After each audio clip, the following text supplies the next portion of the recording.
Orang tua mendatangi seorang anak kecil muslim dari abna al-muslimin. Maksud dia untuk memberikan syubhat kepada anak kecil tersebut. Mungkin dia salah orang. Ternyata anak kecil tersebut adalah hafizul Quran. Hafizul Al-Quran. Disampaikan kepada dia, ya walad, wahai anak kecil, apakah kamu pernah melihat Allah Subhanahu wa taala?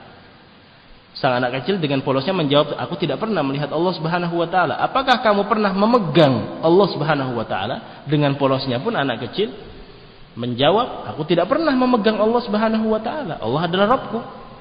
Hanya itu yang dikatakan oleh sang anak kecil. Maka mulai orang tua dari kalangan falsafat tadi menyampaikan syubhatnya.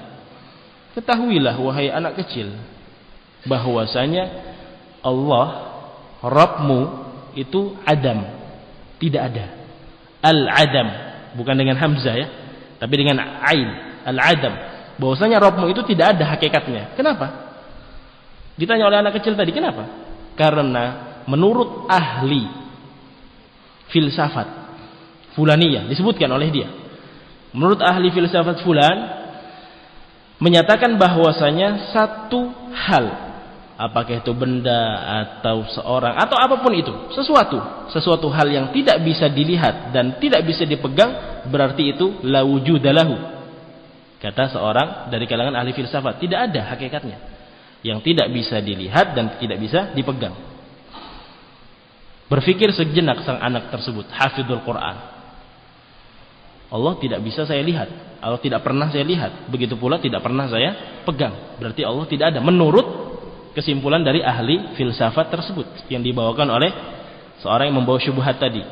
Maka dengan santainya sang anak kecil tadi mengatakan kepada orang tua tersebut, ya ammi, karena orang Arab kalau melihat orang yang lebih tua dan untuk menghargai biasanya memanggil ammi, wahai pamanku, itu arti letter like-nya. Ya ammi, hal lamasta fikraka, wahai pamanku, apakah engkau pernah memegang otakmu? La, aku enggak pernah. Ya ammi, hal nazarta fikraka, wahai pamanku, apakah kamu pernah melihat otakmu? La.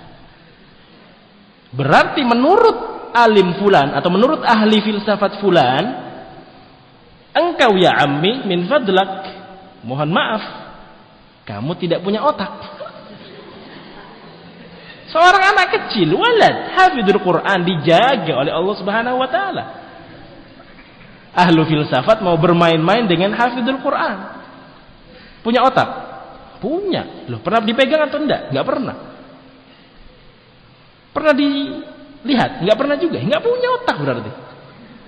Terbalik syubhatnya. Maka di akhir kisah ini disebutkan oleh para immatul al-mu'arrikhin, fabuhital ladzi kafar. Maka terdiam seorang yang kufur. Karena apa? Ahli filsafat, ahli kalam dikafirkan oleh sebagian besar para ulama. Kenapa? Karena mereka sudah membolak-balik syariat Islam. Syariat Islam yang turun kepada Rasul sallallahu alaihi wasallam, yang disampaikan kepada para sahabat, diwariskan kepada para tabi'in, atba' tabi'in, ditolak semua oleh mereka ahlul falsafat wal kalam. Kenapa? Karena mengedepankan akal, al-aql. Mengedepankan pikiran mereka, mengedepankan logika mereka. Maka tidak sedikit daripada a'immatus salaf yang mengkafirkan ahlul kalam wa ahl falsafah. Maka disebutkan di akhir kisah tersebut, fabuhital ladzi kafar. Terdiam seorang yang memiliki pemikiran filsafat tersebut. Pikiran dia, otak dia tidak bisa dipegang, pikiran dia, otak dia tidak bisa dilihat, berarti dia pun tidak punya otak. Wallahu a'lam bishawab. Wallahul musta'an.